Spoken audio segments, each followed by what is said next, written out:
जादे सुहाया इदी माया तुर बोली जादे सुहाया तुर बोली जादे सुहाया इदी माया तुर बोली जादे सुहाया घुंगरू में लगा गाने दुरिया भोजन दुरिया मारा तुर बोली जादे सुहाया इदी भैया इदी गा तुर बोली जादे सुहाया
कोली मातारा कोलीरा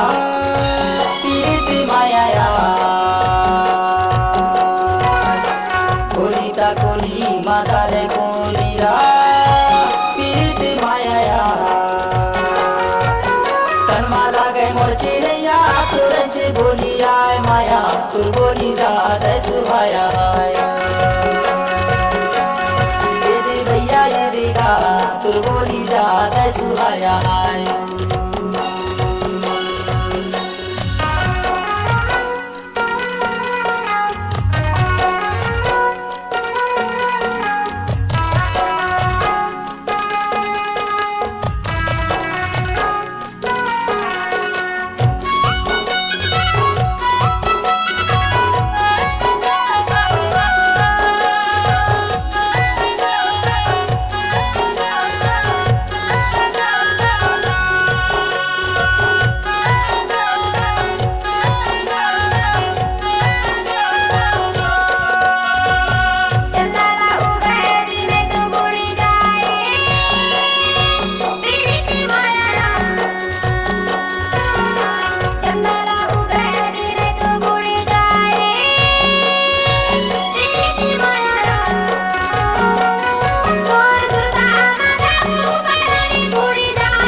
माया रो देवो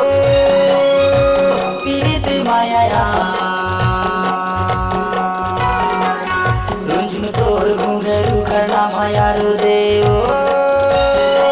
पीरित माया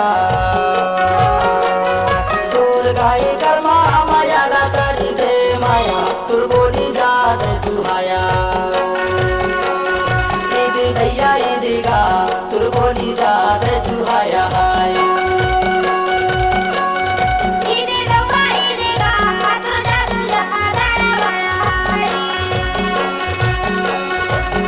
भैया इदी गा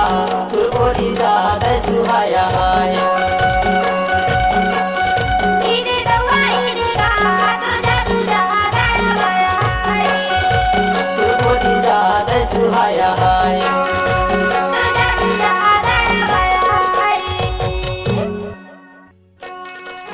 मध्य प्रदेश फिर से गूंज उठेगा। छत्तीसगढ़ी सांस्कृतिक लोक कला मंच उक्ति के सूरज ग्राम हीरापुर जिला मंडला की अनुपम प्रस्तुति सुर मधुर गायक भाई बाल कुमार धारवे एवं कुमारी राखी धारवे की मधुर आवाज में टोला वारे के मया संयोजक नागेंद्र राज श्रद्धा कंप्यूटर शाहपुरा रोड बिछिया, विशेष सहयोगी कान्हा बैरागी भोला दास पडवार एवं मार्गदर्शक राजकुमार विश्वकर्मा, अध्यक्ष आनंद कुमार धारवे, सचिव भगवान दास धारवे। प्रोग्राम हेतु संपर्क करें। हमारा संपर्क नंबर है 9424914091 और हमारा संपर्क नंबर 957